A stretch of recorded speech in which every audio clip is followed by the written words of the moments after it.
The 2020 Academy Award-nominated documentary Time followed Fox Richardson's plight to free her husband, Rob, from a 60-year prison sentence while keeping her family intact.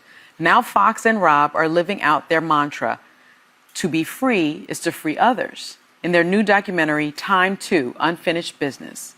Take a look.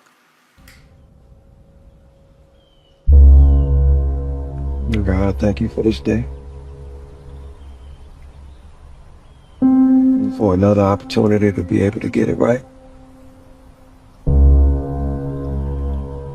Another opportunity to be of service to someone in need.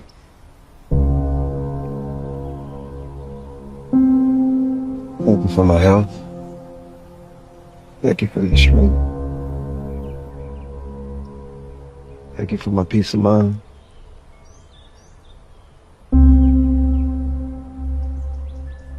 I ask that you continue to give me the strength and courage to fight against injustice. Please welcome Fox and Rob Richardson.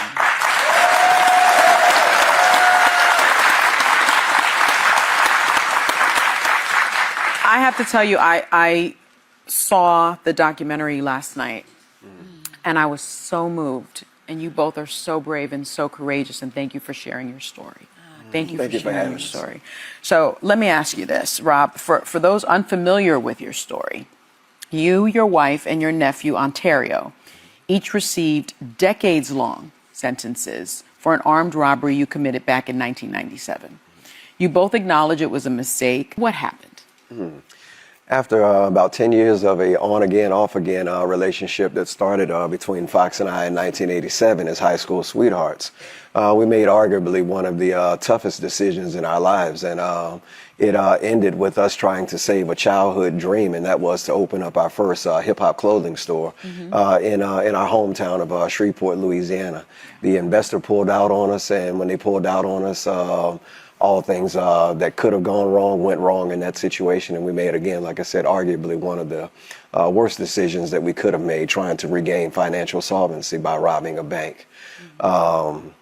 And it wasn't that much money. Right. It was like maybe $5,000, and then there's part of the documentary where Fox says was $5,136.63. Right. And she said she could have swore that the 63 cents was ours because she knew we had some money before we went in that bank. Yeah. But yes, it was a very small amount of money, but a hefty sanction. The judge proceeding over the case had a reputation of, quote, courtroom lynchings. The average sentence for a first-time offense was under 10 years. You were sentenced to 60 years. Correct. Your nephew was sentenced to 45 years, both without the benefit of probation, parole, or a suspension of sentence. Thanks to hundreds, though, of hours of home videos, we get to see what life is like for you and your family. Rob, after over 2 decades behind bars, you spent 20 years. 21 years. 21 years. What did you find was the biggest misconception about you, and what was the biggest hurdle that you faced after your release? I think one of the biggest misconceptions about me is one that is probably the biggest misconception about all people that are incarcerated, and that it is that that they are irredeemable, that they are inherently evil, that they're bad people that have no room for repair. With that being said, you come home and it was like as if though I had committed the crime the day before I came home. Although that crime had been committed over 2 decades ago. Yeah. So those are just some of the struggles. And then probably one of my biggest struggles was the communication barrier. When I went into prison, 2 years on the other side of Windows 95. So by the time I had come home, MySpace was a thing and was no longer a thing by the time I came home. So it was like being placed into a foreign country and not speaking the language and told to figure it out. Wow. So that was quite the challenge, technology. You're now serving 40 years on parole, correct, which is kind of unheard of as well. How has that impacted your life? Well, just even coming here, I had to get permission to travel. I have a curfew. I can't be out any earlier than 6 o'clock in the morning. I can't be out any later than 9 o'clock at night without approval, to do so. So it was quite the challenge even to make this trip here, to be able to share my story with your audience. So it's quite the challenge. You don't have your voting rights when you come Right. home. Travel is one thing. Finding employment is another. Yeah. Reintegrating back into the to the social order of things is quite the challenge as well. Not to mention the family dynamics that you face based upon this new arrangement. You know, when I left home, my 5-year-old son at the time was just that. He was my 5-year-old son. By the time I had come home, he was now man of the house. So those are, you know, some really And probably tall orders. just for context, if I could add, Sonny, is that the reason why Rob is even, you know, we are subjects of a documentary that was Oscar nominated. And what people don't realize often is what subjects sacrifice in telling their stories. Right. It was discovered by security the day that Rob was having his pardon hearing when we were going up for relief, that the production team was filming after I had told them explicitly not to until the hearing was over. Well, the overzealous camera person pulled out the camera anyway, caused a heck of an uproar with the pardon board, and the officials were so angry with us. Instead of commuting Rob's sentence, they released him through implementation of parole. Right. And so that is why he is home on 40 years of parole instead of having his sentence commuted. For time served at 21 years and 4 days. So it's a lot of sacrifices that people go through that you have no clue. And now the production team, they're gone on to the next stage of their story. And our family, because we wanted to make sure this message of the injustice that had happened to us, not the fact that we were not out of line in society for breaking the law, but the state sanctions that came against our family was a whole nother level of criminal activity to discard human life in the way that our state chose to discard ours. Right. Well, in the documentary, you talk a bit about having survivor's guilt and turning that into survivor's ambition, actually. You fight for the release of your nephew and for people like Gloria Williams, or Mama Glow, how she's known, who served half a century behind bars. I'm talking 50 years. What are the types of changes you are hoping to see in the criminal justice system, particularly in Louisiana, which is really a draconian system? For us right now, we have a major issue in front of us. On the voting ballot on March 29th in our great state, our legislators have decided that they want to charge our children for as adults for even more crimes. Yeah.